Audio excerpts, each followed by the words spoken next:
fund, lalo na kung nasa minimum wage tayo. Pero alam ko ang nasa isip nyo. Madaling sabihin pero sobrang hilap gawin. Kaya ngayon, tapos na tayo sa theories. Action na tayo, step by step natin tong hihimayin.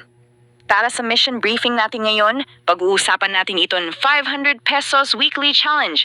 Ang timeline ng inyong level up, saan ba talaga tayo kukuha ng 500 pesos? Yung mga ligtas na digital banks, ang ating weekly tracker system, at syempre, paano kung may emergency talaga?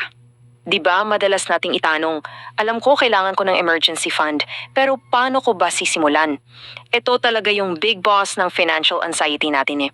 Lalo na kung ang sahod mo sabihin nating nasa 11,000 pesos, tapos ang maririnig mong advice kailangan mo daw magtabi ng 1,650 kada buwan.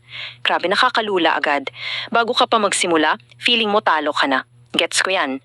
Kaya gagamit tayo ng isang psychological cheat code para dito. Small steps, big power-ups. Kasi ang totoo, ang sikreto sa pag-iipon wala sa laki ng amount, nasa consistency yan. Kapag mas madaling simulan, mas madaling ituloy. Kaya ibababa natin yung difficulty level para sure win tayo at magka-momentum agad. Unang stage natin ang 500 weekly challenge. Ibahin natin yung mindset natin ha. Kapag sinabing mag-ipon ng 1,650 pesos a month, ang bigat sa bulsa. Parang ang laki agad ng nawala sa sweldo mo. Aabutin yan ng 19,800 pesos sa isang taon. Pero paano kung hatiin natin 500 pesos per week? Mas magaan sa pakiramdam kasi tingi-tingi, di ba? Hindi mo masyadong ramdam.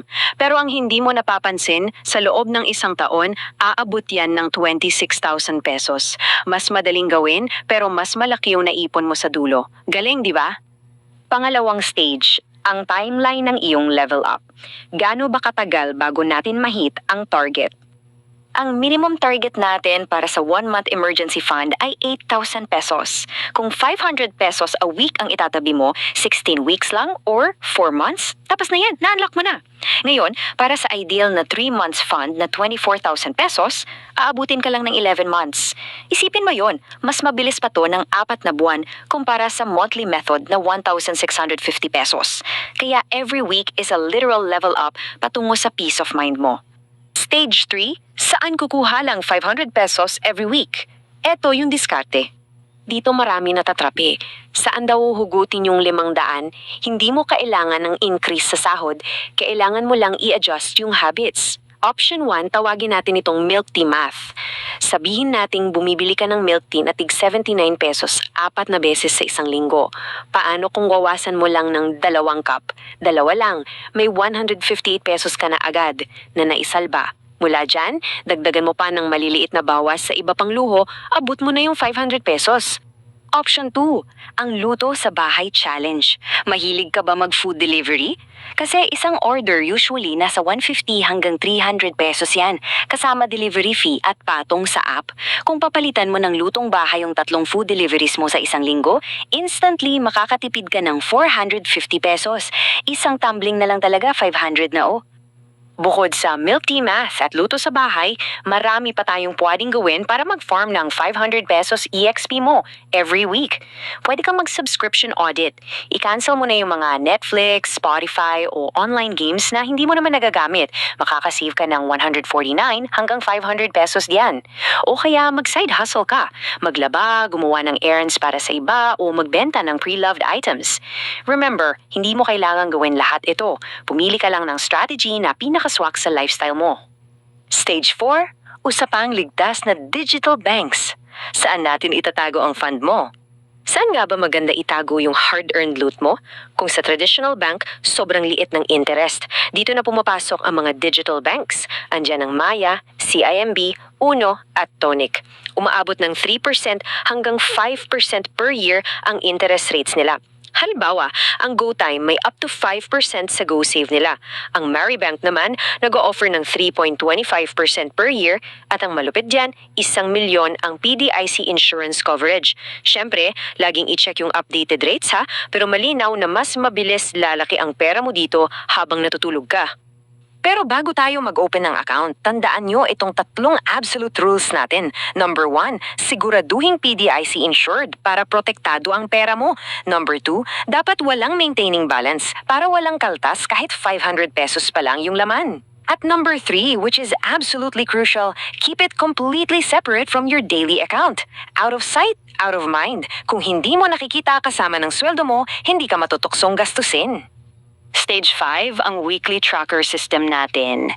Ito yung magiging HUD o minimap ng Quest mo. Gumawa ka ng simpleng tracker sa isang notebook o sa phone mo. Week 1, nakapaghulog ka ng 500 pesos, lagyan mo ng malaking check. Week 16, nakaabot ka ng 8,000 pesos. 1 month target na yan. Mag-victory post ka na dyan. Ang psychology kasi dito, kapag nakikita mong humahaba yung streak mo ng checkmarks, ayaw na nang putulin yung momentum. Every checkmark is a win. Nakaka-addict siya sa totoong buhay. Stage 6. Paano kung may emergency talaga? Ngayon, paano kung biglang may boss fight? Nasa gitna ka pa lang ng pag-iipon, tapos biglang may nagkasakit sa pamilya. Gusto kong linawin to ha, kasi madaming nadidepress kapag nababawasan ng ipon. Ang paggamit ng emergency fund mo ay hindi game over. Hindi yan failure. In fact, yan mismo ang dahilan kung bakit mo binuo yung financial shield na yan. Kaya ang cycle lang natin ay ganito: build, use it kung kailangan talaga, rebuild, and then repeat. Kung nagamit mo, mag-respond ka lang at simulan ulit yung cycle. Walang guilt dapat. So, alam mo na ang paano. Wala nang excuses. 500 piso, 1 linggo, tapos ulitin mo lang. Hindi mo kailangang maging perpekto o makapagtabi ng malaking amount agad. Kailangan mo lang maging consistent. Iiwan ko sa inyo itong thought na to. Hindi mo kailangan maging mayaman para magsimula.